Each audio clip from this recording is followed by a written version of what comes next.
seem to find my toothbrush, so I'll pick one up when I go out today. Other than that, I'm in good shape. Where are you? Did you know that Mark Hoppus of Blink-182's grandfather wrote some of the lyrics to one of the band's biggest albums? Or that one of the band's hit songs was inspired by The Cure? What about the alternate song title, which the band thought was too dorky? Well, stick around and we'll answer these questions and more on 10 Things You Didn't Know About Blink-182's Untitled album.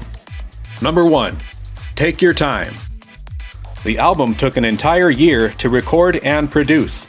Record label executives at Geffen gave the band extensive amount of creative freedom and allowed them to take as much time as they wanted.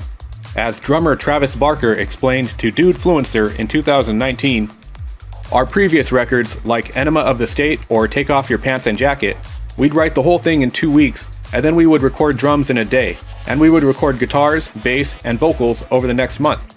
This record we recorded over a year's time. We wrote a song and then recorded it. Took as much time as we wanted. I took my time, I hurried up. Number 2. Boxcar Racer.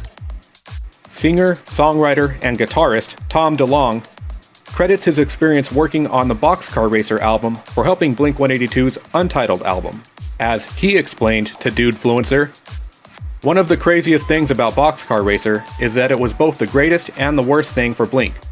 It was obviously the reason why we made that last record, which I thought was a masterpiece. But it also caused a great division in the band. It was really hard for Mark. He thought it was really lame Travis and I went and did that. But it was totally benign thing on my part because I only asked Travis to play the drums because I didn't want to pay for a studio drummer." I want to say one thing to my wife who's home. Where are you? And I'm so sorry. Number 3. Untitled. According to the band, the album is not self-titled. They prefer to think of it as an album without a title. As Barker told the Punk site, "It's kind of like you have a painting that you've painted and you just can't think of a name for it. That's how we felt about our record.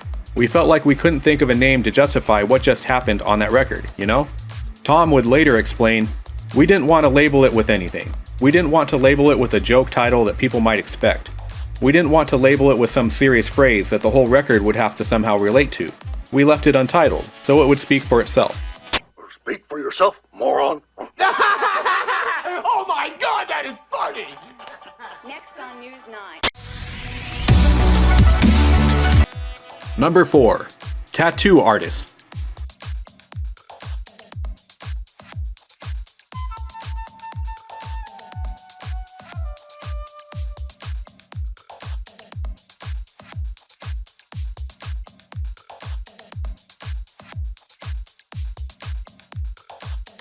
Punks, give me them gas. All serious, crazy. Y'all wanna play?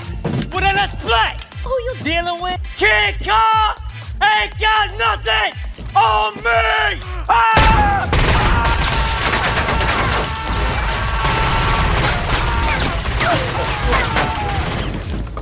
Damn, these special effects at the bar. Number 5. Makeout Party.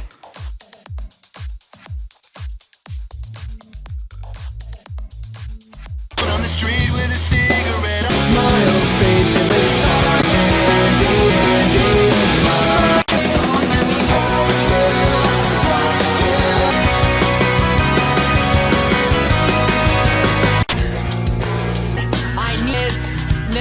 Comes creeping on. I count it. Number 6. Grandpa's Love Letters.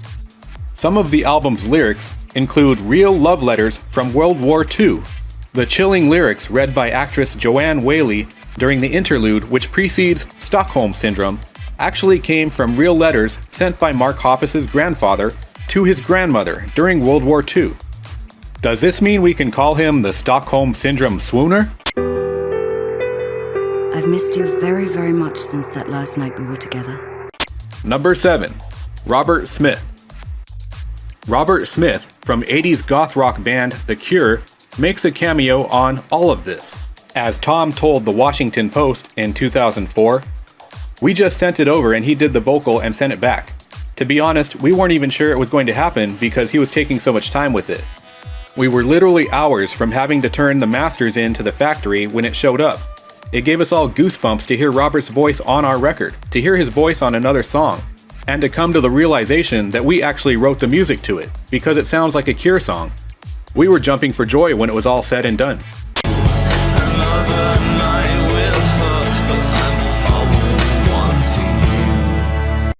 Number 8, burp, Action. The album's opening track, Feeling This, was almost called Action. As Barker told the punk site, Action just sounded kind of dorky to us. Like, we would always call it Feeling This, and then someone at our label, I think, wrote it as Action one time and sent out singles to people, and it was always supposed to be Feeling This. An early version of the song actually made it onto the Madden 2004 soundtrack with this title. I mean, I guess they just didn't want John Madden feeling this. And that's understandable. Join your friends, you wiggles. Where are you? And I'm so sorry. Number 9. Get Down, Homie. The music video for Down features over 100 actual ex-gang members. A media company called Suspect Entertainment helped cast the authentic-looking actors as a way of getting them off the streets and keeping them out of the thug life. I guess these homies were down with Blink 182, if you know what I mean. Oh fuck, Chuck's on a killing spree again. With guillotine for men. I walk around town with a frown. Number 10. Love Cats.